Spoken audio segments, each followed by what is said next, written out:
tena utupu, na giza ilikuwa juu ya uso wa vilindi vya maji. Roho ya Mungu ikatulia juu ya uso wa maji. Mungu akasema, liwe nuru, ikawa nuru. Mungu akaiona nuru ni ya kuwa ni njema. Mungu akatenga nuru na giza. Mungu akaita nuru mchana, na giza akaliita usiku. Ikawa jioni, ikawa asubuhi, siku moja. Bwana Yesu asifiwe sana. Mungu aliumba mbingu na akaumba nchi.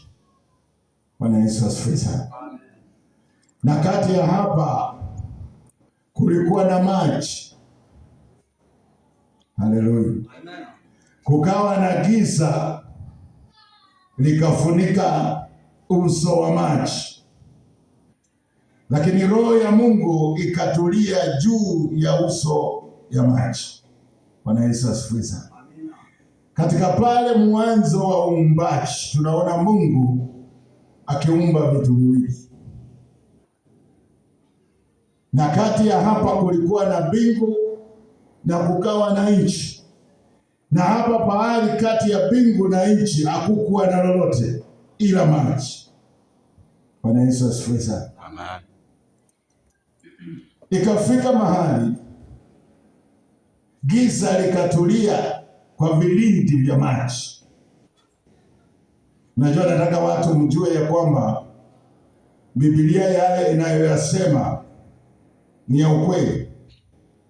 Maandiko yanasema ya kwamba katika vilindi vya maji kukawa na giza, lakini roho ya Mungu ikatulia juu ya maji. Hii roho ni aina gani? Bwana Yesu asifiwe sana. Unajua, huwa tunasema ya kwamba Roho Mtakatifu, huyu Roho Mtakatifu alikuwa ndani ya Mungu na ndiye akatulia juu ya maji, lakini lile giza likawa chini ya vilindi vya maji. Bwana Yesu asifiwe sana. Hiyo siku ya kwanza Mungu akaumba nuru. Kuna siku moja Yesu akasema ya kwamba yeye ndiye nuru ya ulimwengu. Sasa akisema nuru, si mnajua Yesu hapo ndiye aliumba akiwa ni nuru. Bwana Yesu asifiwe sana. Akiwa nuru kukawa pia roho, ndio tunaita Roho Mtakatifu. It is the Holy Spirit. Ukisoma katika Kiingereza kinasema the Holy Spirit of God. Bwana Yesu asifiwe sana. Sasa kabla ya uumbaji wowote, na ndipo katika maandiko utapata ya kwamba huko mbele inasema ya kwamba kabla ya yote kuweko, Yesu Kristo alikuweko, na hiyo ndiyo nuru. Na yeye akasema yeye ndiye nuru ya ulimwengu. Bwana Yesu asifiwe sana. Hapo ni kabla jua halijaumbwa, nyota hazijaumbwa, hizi vitu vyote vya kutoa mwangaza vilikuwa havijaumbwa. Kulikuwa na nuru, na hiyo nuru Mungu akaitenganisha na giza, na ndipo unaona ya kwamba nuru na giza haviwezi vikakutana. Nuru inaangaza katika giza, kunapatikana nuru. Bwana Yesu asifiwe sana. Mungu akasema iwe nuru, ikawa nuru. Katika neno la Mungu kukaumbika ile nuru. Mungu akaiona nuru ya kuwa ni njema. Mungu akatenga nuru na giza. Unajua mambo mengi yanafanyika katika mchana, si ndio? Mambo mazuri yanafanyika mchana, lakini mambo mabaya yanafanyika usiku. Wachawi wanatembea usiku, wachawi wanakutana usiku. Haleluya. Mnasikia ya kwamba kuna malkia ambaye anakaa chini ya bahari. Giza linajificha chini, na hakuna njia ambatana hiyo nuru pamoja na hiyo giza. Mungu akaita nuru mchana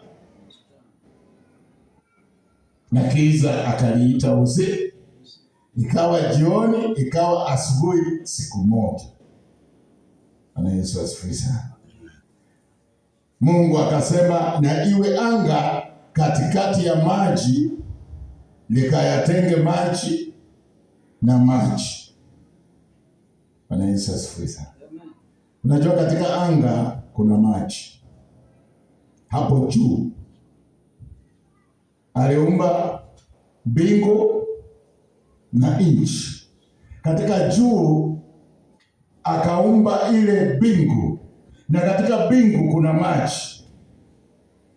Katikati ya mbingu kuna nafasi, ambayo nafasi ni anga, na chini hapa kuna na yale maji yaliyo hapo chini yalikuwa kila mahali. Sasa hapo chini pakaitwa bahari. Bwana Yesu asifiwe sana. Ndio mnaona ya kwamba dunia nzima imezungukwa na kuna Indian Ocean, kuna Atlantic, kuna hizo ocean zote zimezingira nchi. Bwana Yesu asifiwe sana. Akalifanya anga. Sasa tunaposema anga, tunamaanisha hapa juu. Hii ni anga. Bwana Yesu asifiwe sana. Mungu akalifanya anga, akayatenga yale maji yaliyo juu na anga, na yale maji yaliyo chini na anga. Ikawa hivyo.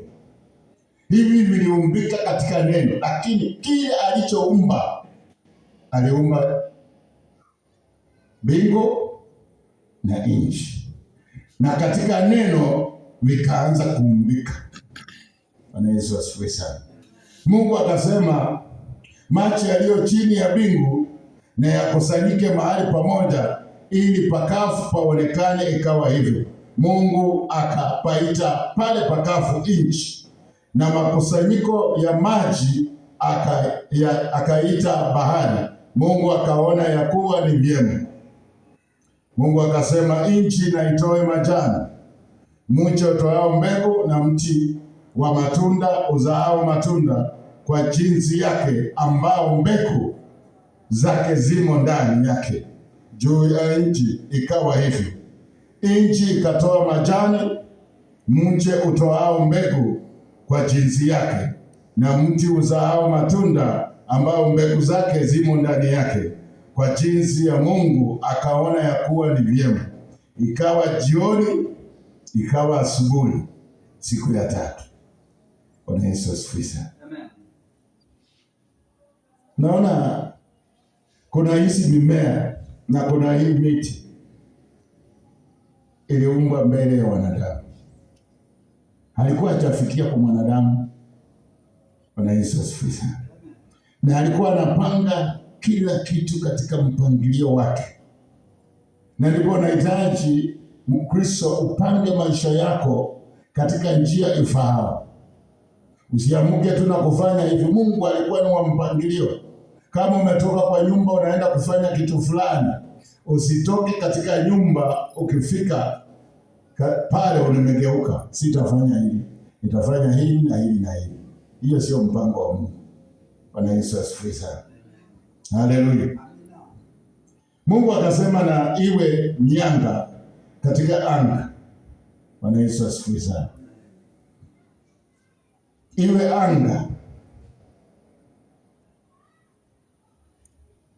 mianga katika anga la mbingu, ili itenge kati ya mchana na usiku, nayo iwe ndiyo dalili na majira na siku na miaka. Tena iwe ndiyo mianga katika anga la mbingu, itie nuru juu ya nchi. Ikawa hivyo. Bwana Yesu asifiwe sana. Unajua kuna tofauti ya jua. Hapo ndipo jua liliumbika.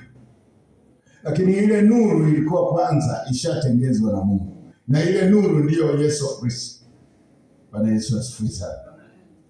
Sasa hiyo siku nyingine alipoangalia kuwe na mianga, Hizi mianga ni zile nyota, mwezi na jua, na ile mwanga mkubwa ulikuwa jua, ambayo ukapata kuangaza katika mchana. Penye ile nuru original iko, kuna sasa ile jua lililotengenezwa.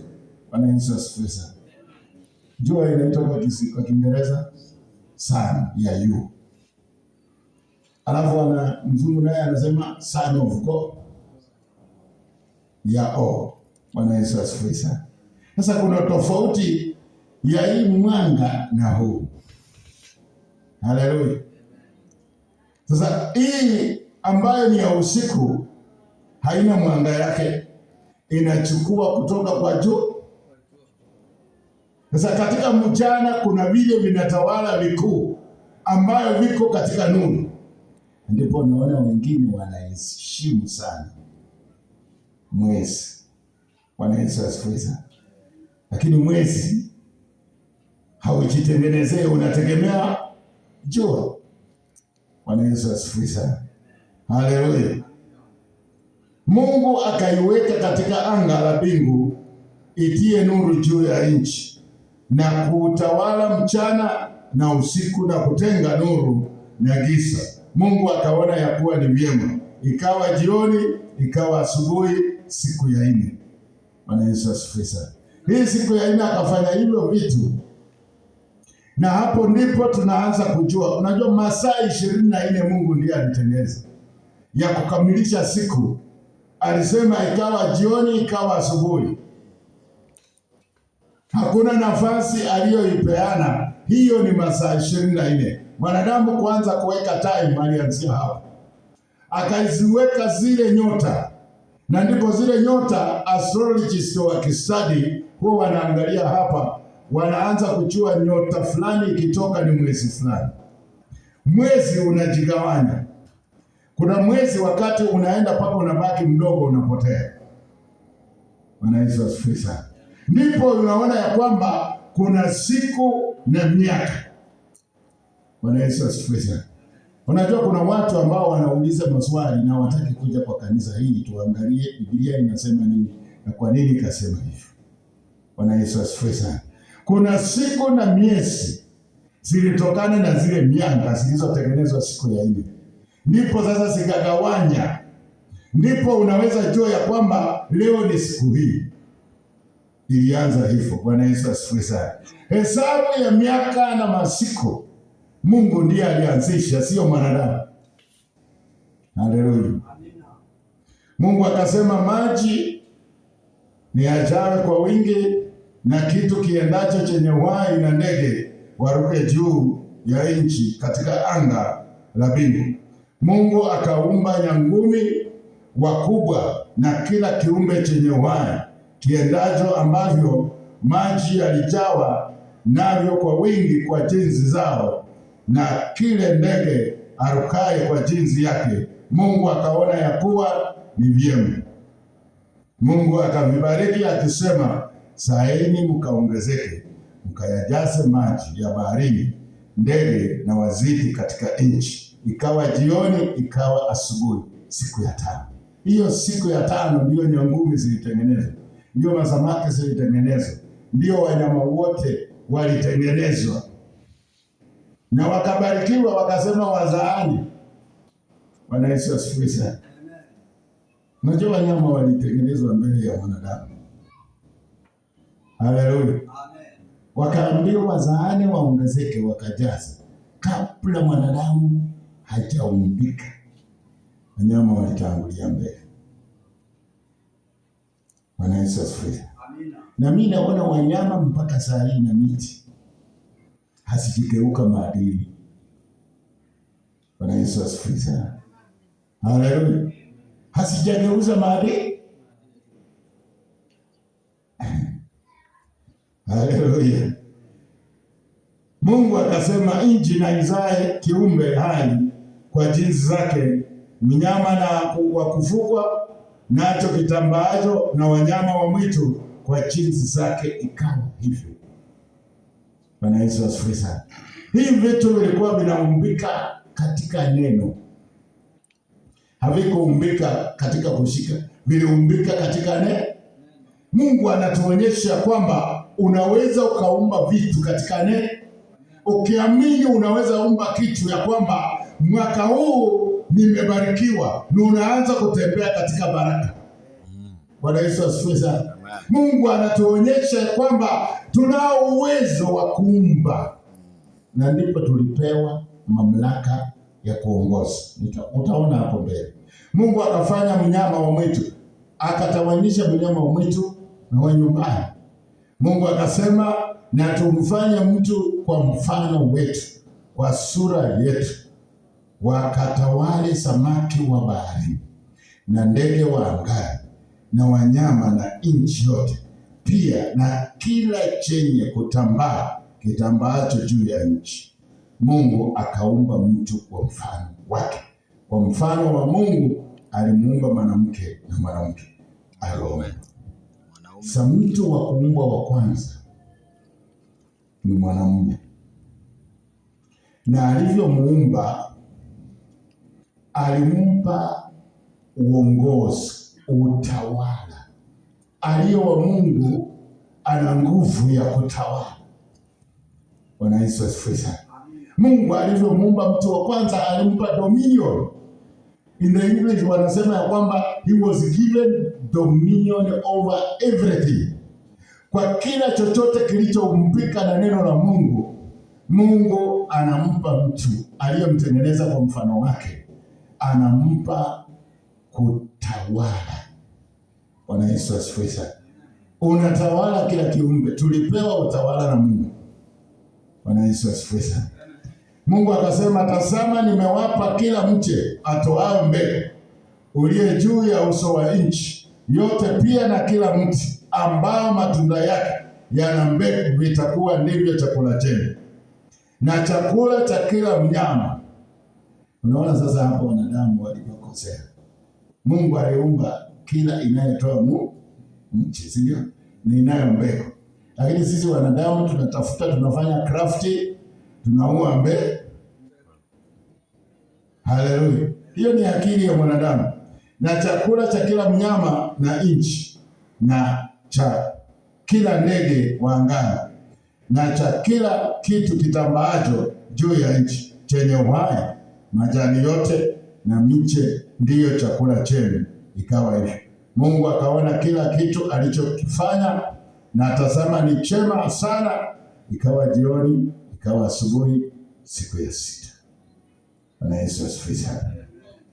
Naona vile tunavyoenda, tunaenda mbili. Ni ukiwa umesikiza vizuri, umeelewa ya kwamba sasa wakati tunasema ya kwamba huyu Yesu aliumbika mwanzo, unahitaji kujua, kwa sababu Biblia haijaandikwa vile wewe unasoma storybook. Ndipo naona Yesu anakuja kutoa hiyo siri katika Yohana 8:12. Anasema ya kwamba yeye ndiye nuru ya ulimwengu. I'm the light of the world. Bwana Yesu asifiwe sana. Maandiko yakasema ya kwamba nuru imekuja duniani, lakini watu wamekataa nuru, wameipenda giza. Sasa leo waamini ya kwamba huyu Yesu Kristo si ati alizaliwa kama vile watu walikuwa wanasherehekea juzi. Yesu alikuweko hapo mwanzo. Roho alikuweko hapo mwanzo. Bwana Yesu asifiwe sana. Yohana anasema ya kwamba alikuweko kabla ya mimi. Hata kama Yohana alizaliwa ndipo Yesu akazaliwa. Lakini ilikuwa kile nuru kinabadilishwa ili kitoka kwa mwanadamu, angalau mwanadamu aamini. Bwana Yesu asifiwe sana. Unajua missionary wakija Kenya iko hivi. Haleluya. Unajua hata zingine huwa naangalia ndani nijue mbona hii dini ikaleta hata kile kitu cha mama anatembelea hiyo sawa. Hiyo sana. Bwana Yesu asifiwe sana. Missionary wakija hapa watu walikuwa vichwa ngumu. Haleluya. Wakasema nitafanyaje hawa watu ndio waombe Mungu. Haleluya. Ndio wakatoa hizo vitu. Sasa atakayeshika ataanza Baba yetu aliye juu mbinguni. Asome hiyo, aende salamu za Maria hiyo, asome amaliza, asema atukuzwe Baba na Mwana na Roho. Hiyo vitu vyote vinahesabiwa. Akirejelea angalau huyu mtu kafiti kakuje ndani yake. Lakini aliyokomaa anaenda katika imani na anaumba vitu katika neno. Bwana Yesu asifiwe sana. Sasa hao watu ndipo wakonga, lazima waache na vitu ambavyo vya kuwafuta watu. Bwana Yesu asifiwe sana. Basi mbingu na nchi zikamalizika na jeshi lake lote, na siku ya saba Mungu alimaliza kazi yake yote aliyoifanya, akastarehe siku ya saba, akaacha kufanya kazi yake yote aliyoifanya. Mungu akaibariki siku ya saba, akaitakasa, kwa sababu katika siku hiyo Mungu alistarehe, akaacha kufanya kazi yake yote aliyoiumba na kuifanya. Sasa hapo ndipo watu wengine wanapoteza wiki. Bwana Yesu asifiwe. Baada ya Mungu kufanya haya yote, kuna wakati alitulia. Mwanadamu baada ya kufanya kazi nzito unahitaji kupumzika. Bwana Yesu asifiwe. Haleluya. Na ndipo hapa confusion inatokea. Mtu anasema kwamba na sisi Mungu alikaa kastarehe na tukae tustarehe. Bwana Yesu asifiwe. Bila kujua ya kwamba alikuwa amefanya kazi na akaona kila kitu kiko katika nafasi yake, akakaa. Bwana Yesu asifiwe sana. Kwa sababu kama ni mbingu iko, kama ni ndege wako, kama ni maji yako, kama ni mianga iko, kila kitu kiko, wewe umekamilisha nini? Ndio starehe. Bwana Yesu asifiwe sana. Katika nuru hakuna kustarehe. Haleluya. Bwana Yesu asifiwe sana.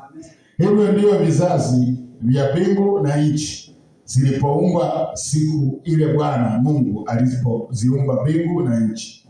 Hapakuwa na mche wa kondeni bado, wala mboga ya kondeni haichachipuka bado, kwa maana Bwana Mungu hajainyeshea nchi mvua, wala hapana mtu wa kuilima ardhi.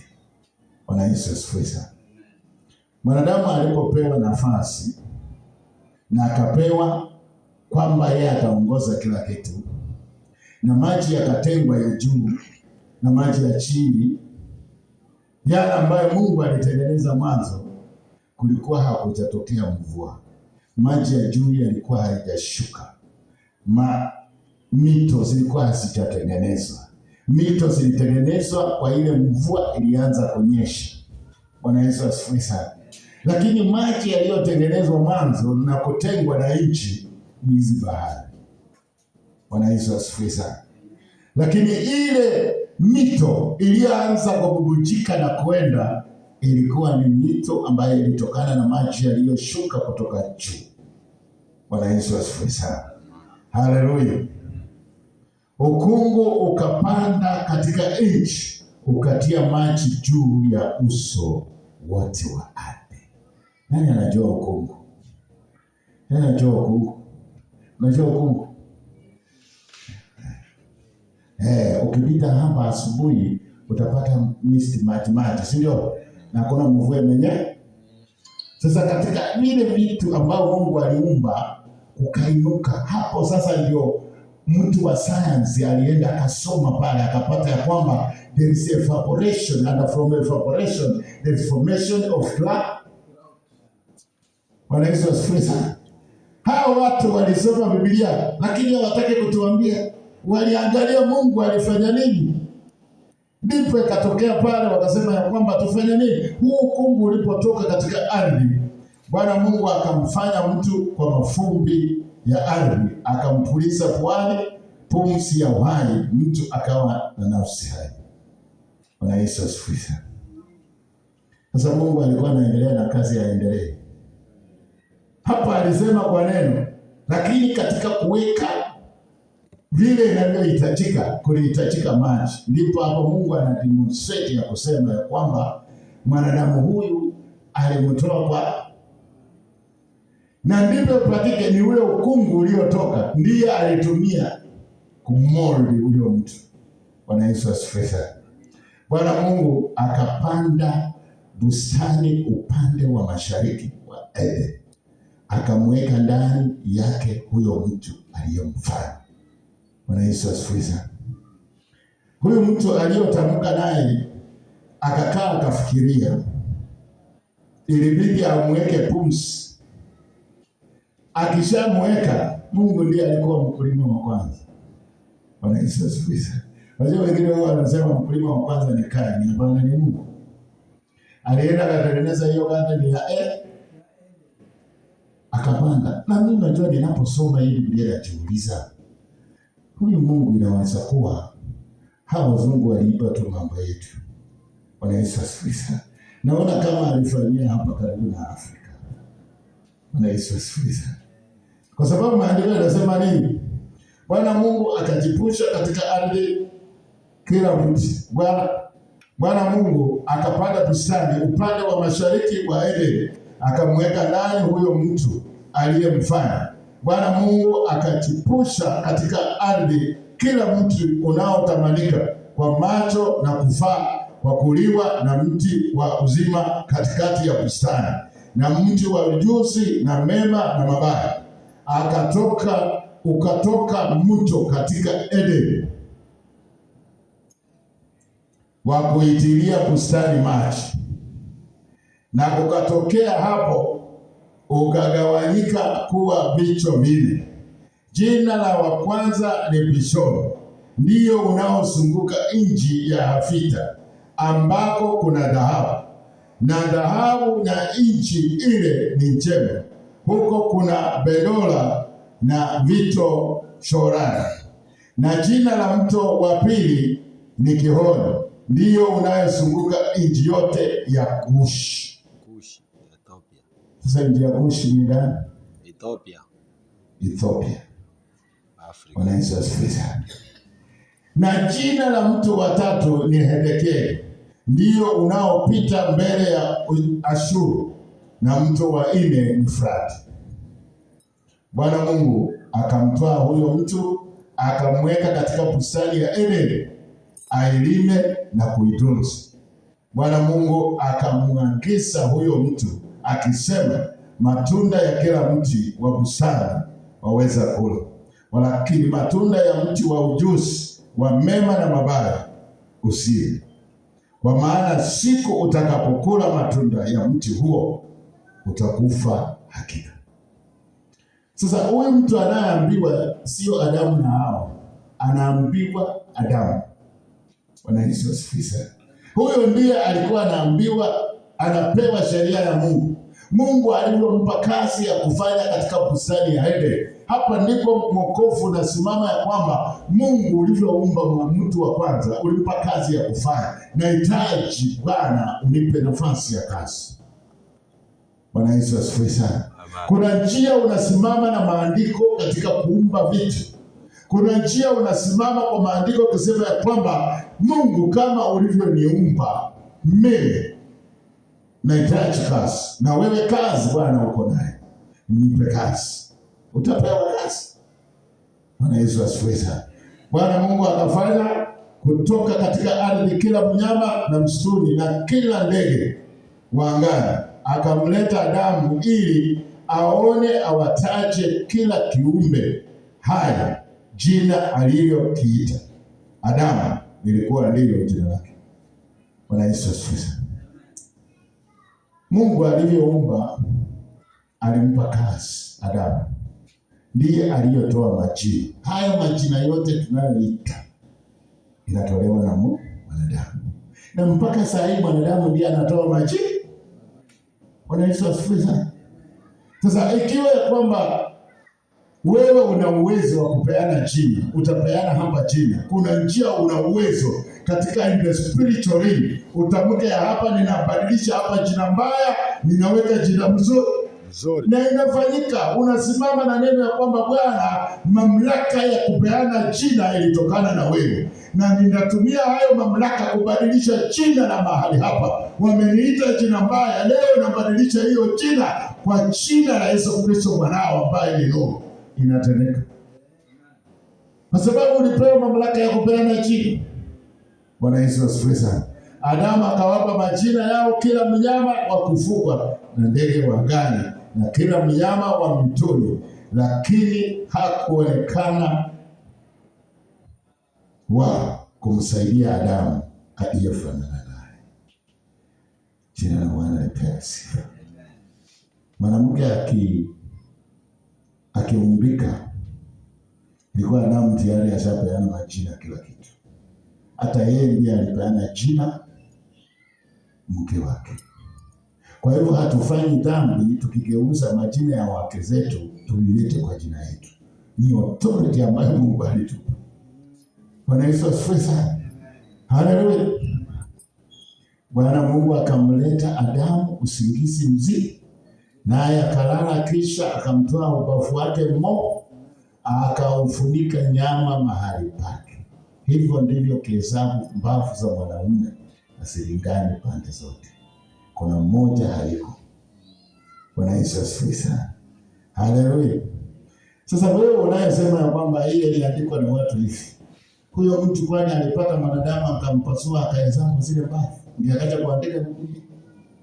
Bwana Yesu asifiwe sana. Ile roho iliyotulia ambayo roho iliwatokea watu, usiseme ya kwamba roho ilikuja tu wakati Yesu aliondoka. Roho ilikuweko hapo mwanzo. Bwana Yesu asifiwe sana. Adamu akasema sasa huyu ni mfupa katika mfupa wa yangu. Adamu akasema hivi, na nyama katika nyama ya, basi ataitwa mwanamke. Na hapo ndio ndoa ya kwanza inaanza. Kwa maana ametwaliwa katika mwanamume. Mwanamke maana yake ni kwamba alitwaliwa kutoka kwa mwanamume. Kwa hiyo mwanaume atamwacha baba yake na mama yake, naye ataambatana na mkewe, nao watakuwa mwili mmoja. That is why ukitawaza, na hapo ndipo unahitaji kusimama katika maandiko na ukatae kitu kinaitwa talaka, na ukatae kitu kinaitwa upweke. Useme Bwana, mwanzo wako Adamu alivyolia ulimletea msaidizi. Bwana Yesu asifiwe sana. Haya maandiko yana uhai, na yakiwa na uhai, mwanadamu akiweka vile Mungu alivyosema, akiwa juu mbinguni atasikia. Bwana Yesu asifiwe sana. Nao walikuwa uchi wote wawili, Adamu na mke, wala hawakuona haya. Tutaendelea kutoka hapo. Bwana Yesu asifiwe sana. Unaona inafurahisha, si ndio? Haleluya. Neno la Mungu liko na nguvu, na katika neno la Mungu kuna nguvu ya ajabu, na hiyo nguvu unaweza kuitumia katika maombi yako. Na wakati utakapoitumia katika maombi yako bila kusitasita, uanze kuumba vitu ambavyo vinaleta utukufu vya uhai, utaona vikitendeka juu yako. Bwana Yesu asifiwe sana. Leo tumesoma vitabu hivi, tutaendelea mpaka tumalize. Ninajua tutamaliza. Bwana Yesu asifiwe sana. Tusimame kwa miguu yetu.